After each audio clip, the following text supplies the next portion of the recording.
Water is the dirty secret in dentistry. The majority, probably about 70% of practices, do not test, shock, and treat their water lines. So that's where we spend a lot of time educating, consulting, and like I said, building out custom protocols to change that. 78% of the aerosols are coming out of the dental unit water lines. And with a lot of offices not controlling their dental unit water lines, that means there's contaminated aerosols flying around the practice, which now explains why dentistry has a high rate of eye infection, ear infection, respiratory infection, nasal infection. So we help control that as well. If you had a swimming pool at your house and you let people swim in it a couple hours a day, 3 days a week, and the rest of the time you didn't, and you never tested, doctored, or treated those water lines, well, that's visible to you. Unfortunately, the water traveling through the practice isn't visible to you. 40% of the U.S. population didn't go to the dentist. Half the people that have dental insurance, which there is no such thing as dental insurance, don't use it because there's nothing to insure. You're going to file a claim every single time you walk into practice. That's not insurance. So it's a coupon or a subsidy. Half those individuals don't use it on a yearly basis. My next guest is part of the company Solmetex. They provide end-to-end water solutions for dental practices in the United States and in Canada. And I do believe that this is so crucial for us all to learn about and be aware of what's happening at those dental practices and why it's important to have companies like Solmetex do what they do. Steve has shared at least 10 crazy statistics that will shock you. Without any further ado, let's jump straight into the conversation. Hello, everyone. Welcome to another episode of the Quiet Work podcast. Today, we are going to talk about, I bet, one of your favorite topics about the dental industry, but not the way you think. Steve, please tell us about yourself and the company you represent, and we'll start with that. Yeah, I appreciate the opportunity to have a conversation with you, Matt. My name is Steve Craig. I'm the Vice President of Sales for Solmetex. We're the only comprehensive end-to-end water solution organization, which means we handle water into the practice, through the patient, and out of the practice. We believe every drop matters, and we spend a lot of time building custom protocols to make sure offices and patients and the environment is safe for dentistry. Water probably is the dirty secret in dentistry. The majority, probably about 70% of practices, do not test, shock, and treat their water lines. So that's where we spend a lot of time educating, consulting, and like I said, building out custom protocols to change that. That's huge, and you've shared some crazy statistics with me on the previous call, and it's very timely for us because we're in our household looking for ways to test the water and make sure that we're touching, consuming, and drinking good water. Correct. And I never would think that dental practices in the United States would have a problem, a dirty secret like that, a problem like that. So that's incredible. And you serve the company that you represent, you serve the entire United States, or is that only around certain regions? No, we service the whole United States. We also service Canada. We're in the process of putting everything in place to service outside of the world. We do service certain parts outside the world with certain products.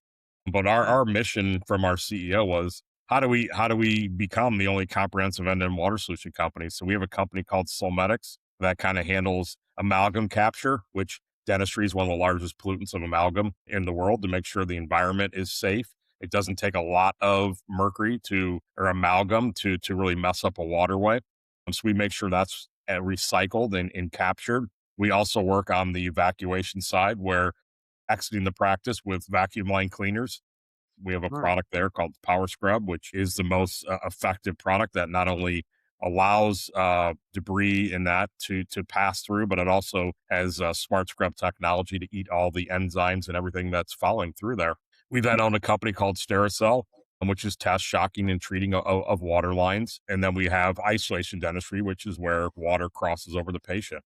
So we have an organization called Dry Shield, which what it does is it's a device you put in the mouth. It holds back the cheek, the tongue, but it also does the suction. Right now, unfortunately, everywhere in the world, there's a shortage of staffing. Dentists feel that with dental assistants. They also feel it with dentists and with hygienists. But on the assistant side, this allows, if they have the appropriate amount of assistants, to get back to what is called true four-handed dentistry, where the assistant doesn't have to worry about the patient in regards to the cheek, the tongue, the mouth, the suction, and they can really help the dentist be more effective working as a team, what's called four-handed dentistry. But if they don't, it allows a dentist to be able to still perform a high-ticket procedure because the device will handle the patient. It also captures 96% of aerosols, which keeps teams safe and patient safe inside the practice. Because before COVID, we thought if the patient presented to a dental practice looking healthy, that everything was fine because the aerosols are coming out of the patient. What we found, what the CDC found during COVID was 78% of the aerosols are coming out of the dental unit water lines. And with a lot of offices not controlling their dental unit water lines, that means there's contaminated aerosols flying around the practice, which now explains why dentistry has a high rate of eye infection, ear infection, respiratory infection, nasal infection. So we help control that as well. And then we also work on the surgical side of things. A lot of times when you're doing a tooth extraction, we have to preserve that socket to get ready for implant dentistry. You're doing pulpotomies, all those type of things. You're opening up the bloodstream of the patient when you're doing those procedures. They're not always performed with saline. So we want to make sure we can get that water under control before they put that patient in a position where there could be a catastrophic incident if there was a water outbreak. We also then have a company called Implement, which teaches them and shows them how to speed up the process of doing socket preservations. So we sell the products to preserve the socket and help grow back bone for implant dentistry. So that's a lot of what we do Wow. on a daily basis. We have inside sales teams. We have outside sales teams calling on private practice. We have outside sales teams in the enterprise space calling on corporate dentistry or the DSO segment, which is a dental support organization, which in the US can, start at probably 2 or 3 practices. And the largest one is over 1,900 practices. And then we have the surgical division, which sells the Implant Osteogen portfolio. Well, that sounds more like the entire ecosystem for dental practices in the United States and Canada. And Absolutely. obviously, I think it's easy for me to say that or assume that not only most of the listeners, all of the listeners, but everyone else in the United States somehow has dealt with the problems that you've described, or that your company, the ecosystem of companies that you're part of, solves. I mean, I've had a dental visit where not only could I have been worried about the water quality, but there was no water and I was already in the middle of the procedure and assistant didn't know what to do. The dentist didn't know what to do, and they had to figure out how to get water into the machines that they were using there. And obviously, I was there lying and hoping that everything's going to get resolved. I didn't even think about the other dirty secrets that might have been causing some issues with our oral health. And that's quite frankly crucial for our overall well-being, immune system, and everything else. So that's huge. How did you end up in that space, first of all, Steve? Yeah, I mean, just to touch briefly on what you said, water is the number one instrument used in Uh, dentistry. You need water for every procedure. So you unfortunately experience that. So if you don't have a vacuum, you don't have water, you don't have power, it doesn't matter how many patients are sitting in the waiting room. I actually, ended up in dentistry by chance and ended up in the water space being a water enthusiast by chance. So I started my healthcare career in ophthalmology doing everything from a pharma rep to managed care rep to OR rep to eventually helping build out the DSO space. And that's when I got recruited into dentistry because Johnson and Johnson was looking to build out the dental support space for them. And I did that for a couple of years. Then moved into leadership. And my original CEO at my J&J days, he went to another organization in dentistry called Dentsply. And then uh, he's the one that called me up one day. He's the one that had the vision and the mission to how do we become the only comprehensive end-to-end water solution? So he called me up one day and said, I became the CEO of a company called Solmetex. We're going to buy, 4 other divisions. We're going to merge 5 into one and be the only comprehensive end-to-end water solution. Would you like to join the journey all over again? Because we have no presence in the DSO space. So that's how I entered it. I spent about 20 years in dentistry before I really learned about the impact of water on the industry. And like you said, in your house, the CDC and the EPA is going to mandate, water coming into your dental practice. But what happens past that point? Like you said, ends on the homeowner. You're out looking for ways to make sure you have appropriate drinking water. Well, same thing in the dental space. The difference is you have larger pipes running through your house and not as much need for that water. Whereas, like I said, the dental space, it's the number one instrument used, and it's thin little tubing that's uh, underneath floors, inside walls, traveling through the dental chairs, which means it's a breeding ground for bacteria and biofilm. And then the average dental practice is open about 3 days a week, about 7 hours a day, which means the water's stagnant more than it's moving. That's not every practice, but that's the average practice. So it's not about the water coming into your practice, it's what's happening with the water traveling through your practice. So that's where we came up with the concept of being that. We have competitors in the spaces we touch, but we're the only one that handles water in the practice, through the right. patient, out of the practice. Everyone else just touches one piece of that. What I'm interested to hear from you is about a little bit more about the client journey. So those practices, or I guess a holding company that has multiple practices, multiple locations, do they approach you first, or do you have, and they're aware of what you do, and they're aware of the need, first of all, to figure out their end-to-end water management, or do you still have to approach practices that have never thought about that because they're so focused on essentially their patients and they don't even think about that? How's the typical client journey for in your experience? It's a combination of everything. Like you said, dentistry is a small business. It makes money. If you're not making revenue, you're not going to stay in business. So that is their main focus. We have, obviously in the dental support organization, a lot of them are reaching out to us because when you own multiple practices, if one has an issue, they're all going to have an issue. Or if one inspector comes in and finds something wrong, they're going to go look at every single office. So it's more of a need for them, but that's not everyone. So, it's a little bit of us reaching out to them. It's a little bit of them reaching out to us. But really, like I said, what we try to build is a customized protocol that's going to work for them.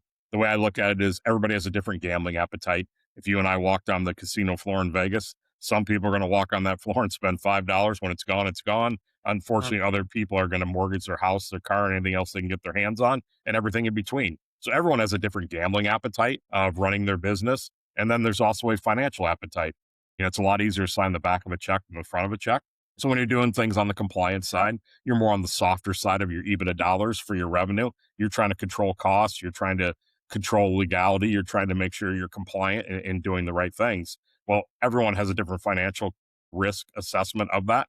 So that's where, like I said, we build custom protocols that's going to fit not only their gambling appetite, but also their financial appetite of how they want to run their practice. Absolutely, and we have 5 or 6 casinos here around us where we live, and my brother used to work at a casino, so I know that a lot of dentists like to visit that place, and sometimes they have a big appetite, but Yeah. also the cash flow is coming for as long as it's coming. So they enjoy beautiful casinos that we have here. But back to the topic, do you see a lot of practices that are your clients or essentially start being your clients now and help you manage their water end to end? Do you see them leveraging it as a marketing and also not only marketing for marketing purposes, but also making their patients more at ease, the existing patients more at ease because now they have they have cleaner water solution, water essential management, and then is that something to see? Because I would be curious to hear.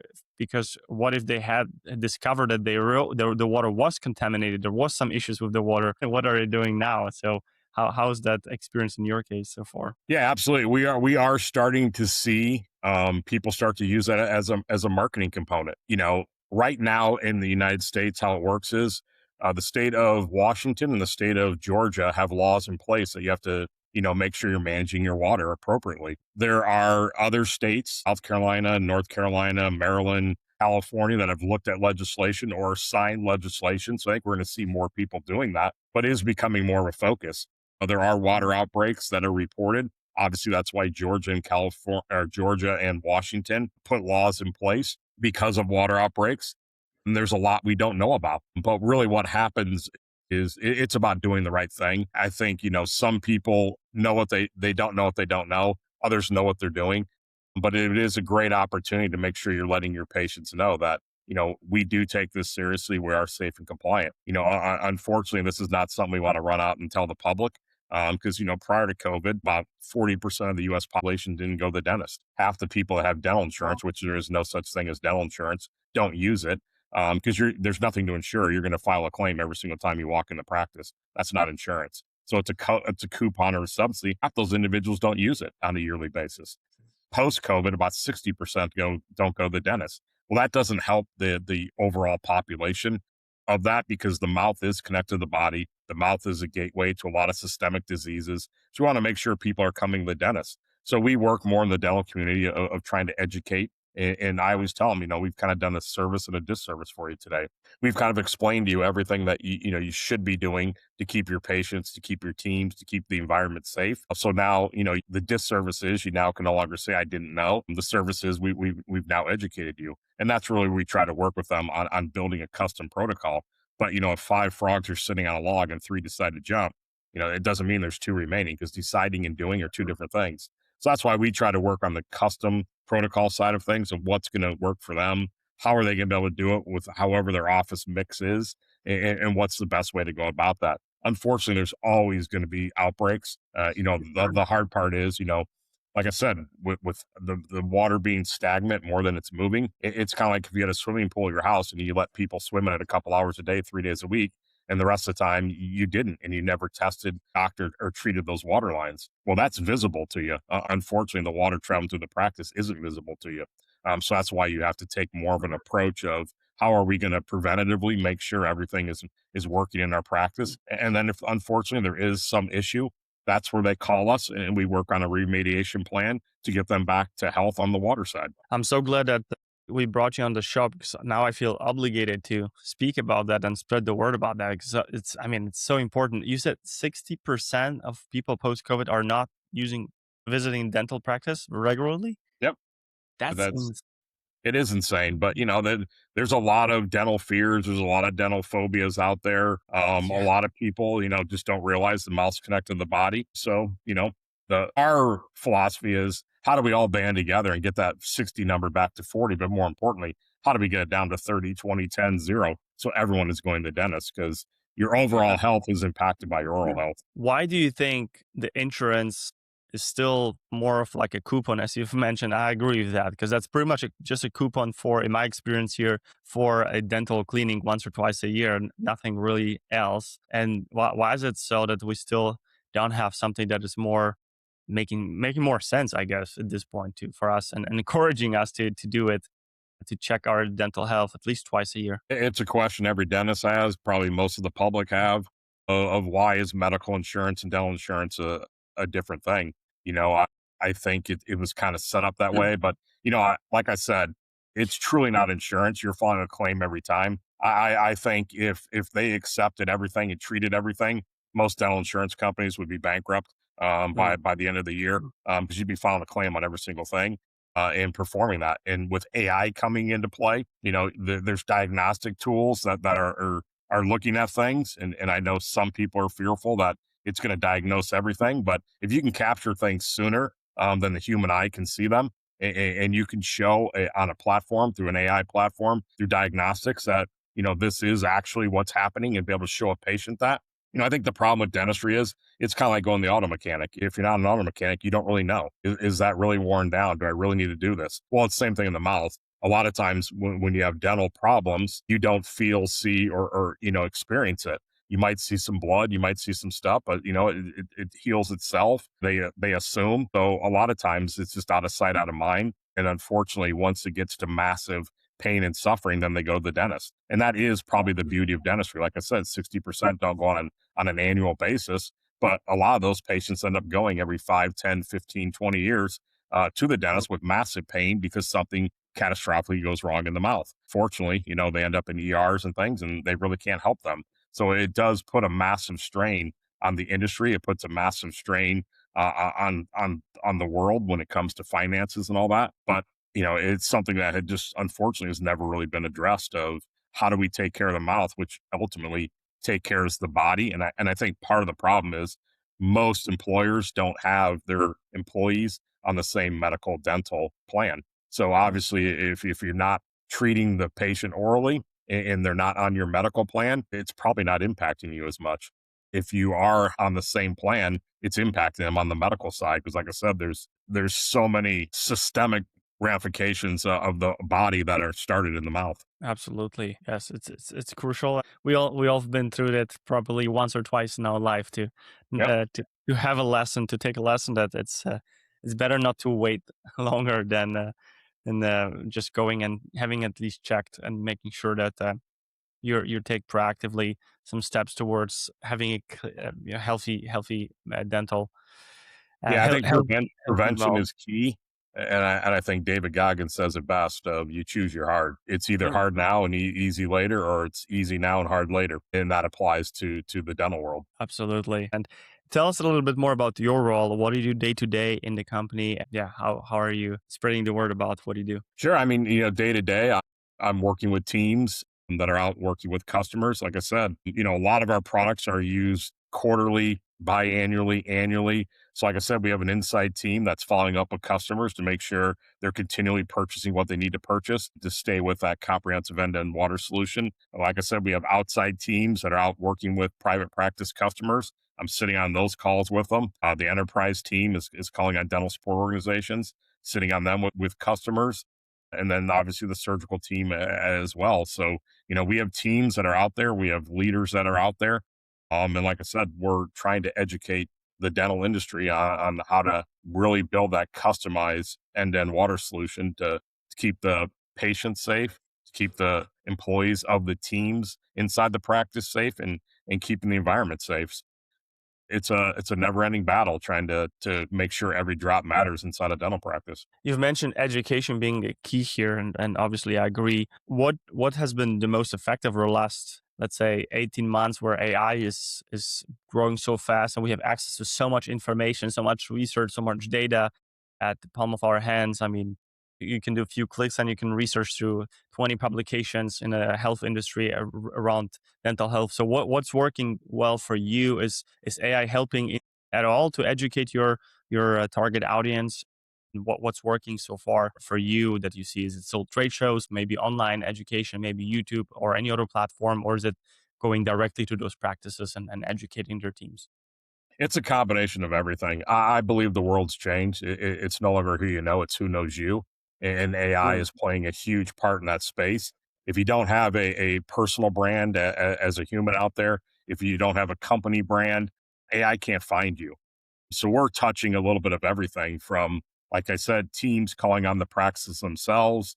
We have a social media, a digital marketing team, a marketing team that is posting things on our website. They're posting things like you just mentioned on LinkedIn, on YouTube, on Instagram, all those type places. We do a lot of educational events. We have a webinar with Michelle Strange, who's a hygienist out of Colorado, doing a webinar tomorrow night on dental unit water lines. We do them on the surgical side. We had Dr. Fine out of Miami, Florida, who was doing one on osteogen last week. We'll continue to do that. We go out to as many trade shows as we can to educate people on this. So we're trying to hit all different angles to make sure AI is recognizing us, noticing us, and being able to capture that data. So when people go for a search or when people ask questions, they're recognizing the Solmetex, the Stericyl, the Dry Shield, the Relief, and the Oxygen brand. But more importantly, they have a source to talk to. Because, like I said, Mm. we have a tech team that helps them for remediation. We have water safety specialists that work with them for remediation. We're out working with practices when they have questions, when they have concerns, or how do I shock a line? How do I test a line? All those type things. So you have to kind of take a different approach in this day and age and try to hit people everywhere. And a lot of it truly is. So the AI can capture you and notice you and be able to share that information when people go to search. I agree. And I think education is such a key here. And you've mentioned some interesting ideas here, how you leverage that. So that's pretty insane. I think everything should pretty much work in this particular industry, in this particular space, whether you do direct mail, like physical mailers with some graphics with the statistics that you've shared, or is it video content? I'm wondering if there are some big podcasts in the dentist industry that you could be part of as well, or you could share your knowledge in. Absolutely, absolutely. I think you're hitting them with everything. You're hitting them with video. You're hitting them with digital platforms. We're emailing our customers and all those platforms. We post every day on LinkedIn. I post personally every day on LinkedIn. Like I said, I think everyone should have that personal brand, and obviously everyone should have that corporate brand that you're getting out there, so people can educate themselves. Because most people are going to want to search and learn.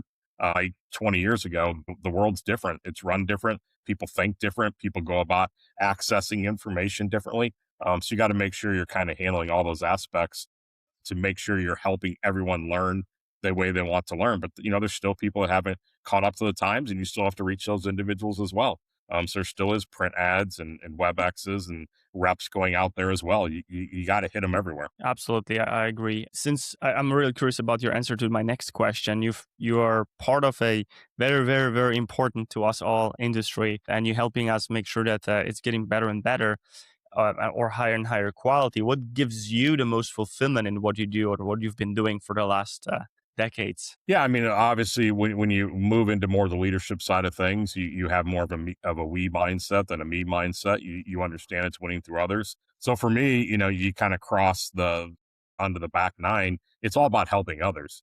So I love building high performing cohesive teams. I love Mm, developing people for their next step.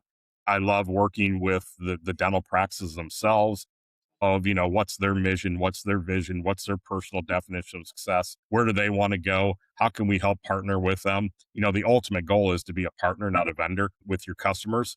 But I think a lot of it stems from letting the offices know that their teams have to be their number one customer. Our teams inside our business have to be a number one customer. We take care of our teams both as a manufacturer in the space, as practice owners in the space. Well, then those teams will take care of the customers, take care of the patients, who ultimately will take care of the communities you serve. So, once you get kind of older, you realize it's more about helping others and service. And the more you help others, the more it comes back to you. absolutely. That's everything is a boomerang, if you will. I would agree. Everything you do, it comes back at you. So make sure you do something good. If you had an opportunity to sit across the table from Steve, who's just starting out, any piece of advice you'd leave him with? Like I said, my biggest probably regret is, I wish I'd have built a personal brand 20 years ago. Mm, Unfortunately, a like lot of that. organizations on the vendor side don't want you to do that. They want to be the brand. They don't want Nice. you to be the brand because they're afraid you're going to leave or take the customers with you. And Mm, people are going either way. So why not build that personal brand and do that? I think probably the biggest determination of how successful your life is going to be is who you decide to partner with, both personally and professionally, and who you mm, decide to surround yourself with. I believe we're all the average of the five people we hang around. The only thing I would disagree a little bit with Jim Rohn on that quote is we probably settle to the lowest common denominator of that five.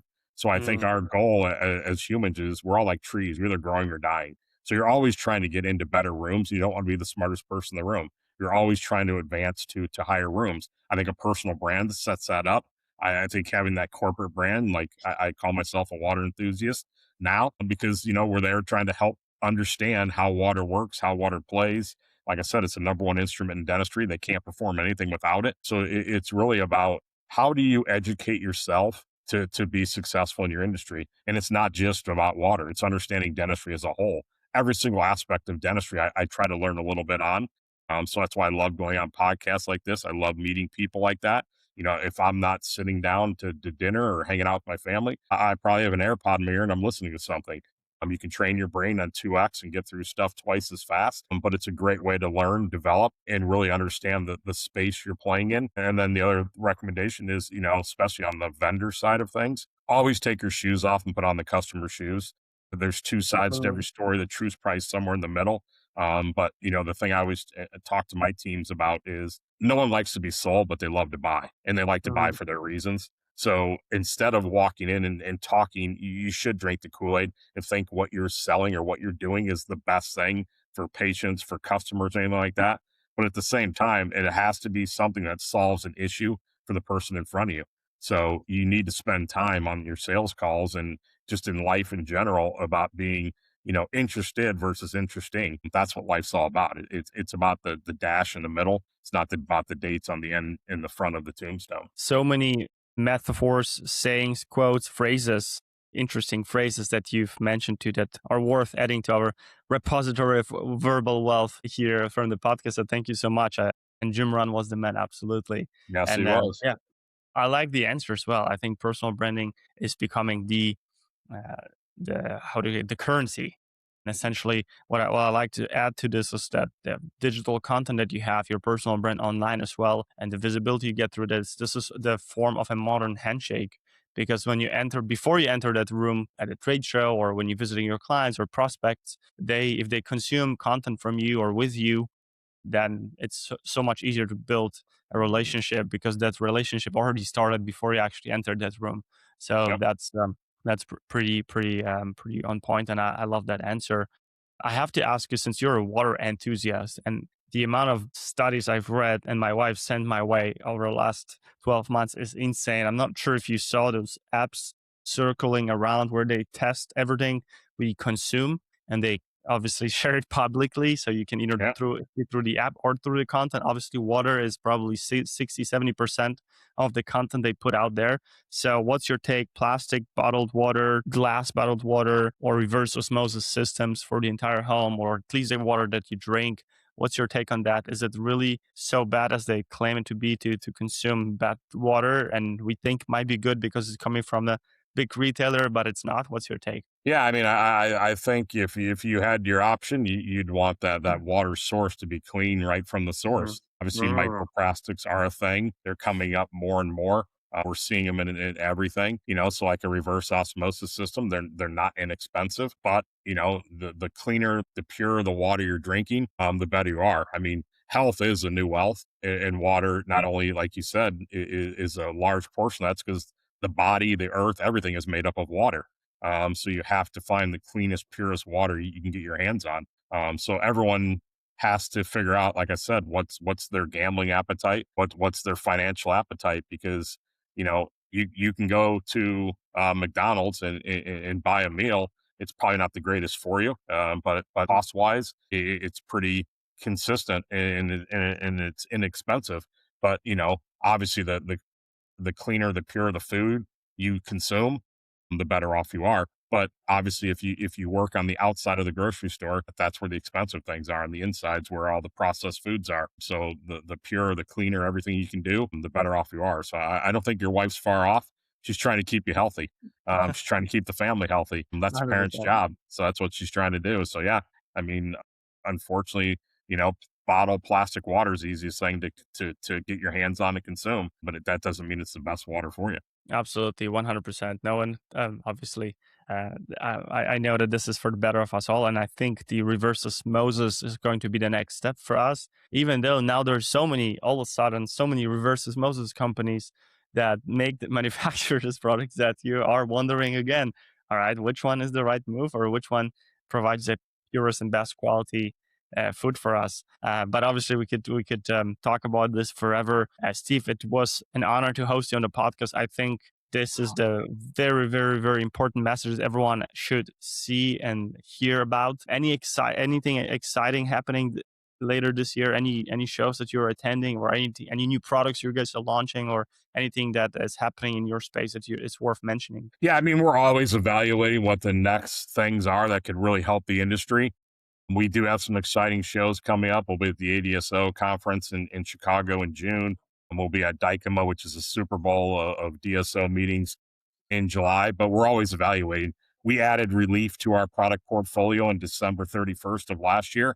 And like I said, we have a whole team out looking for what are the next things we could add to, one, make it easier for teams and offices to stay on track, and have the cleanest, purest water they can possibly have. We'll never stop that journey. You know, I think we will add some different types of things to our portfolio to make remediation easier, to make water treatment testing and all that easier. And we've launched products in the last couple of years. We have a 15-minute in-office water test. There's nothing like it on the market. Everything else, it probably takes, you know, 48 to 72 hours. This really changes the game, and that's what we'll continue to do. Of playing this niche market and really try to change the game and not look for me too ways of doing things. You know, that's probably the number one killer of any business. This is the way we've always done it.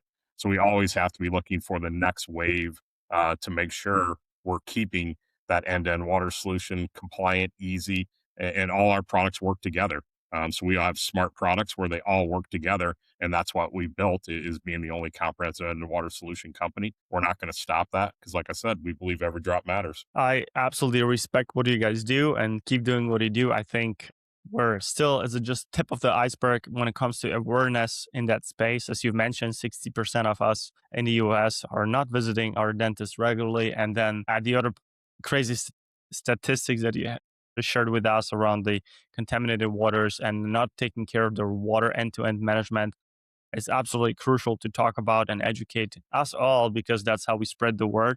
Everyone is pretty much a patient for life since day one, but since first year of life, I guess. Yeah. So it's very, very important for us all. Thank you so much for the conversation, Steve. It was an honor to have you on, and I'm looking forward to our next one. Yeah, the honor was all mine, Matt. I definitely appreciate the conversation, appreciate the opportunity, and I'm open to a round two anytime you see it makes sense. Absolutely.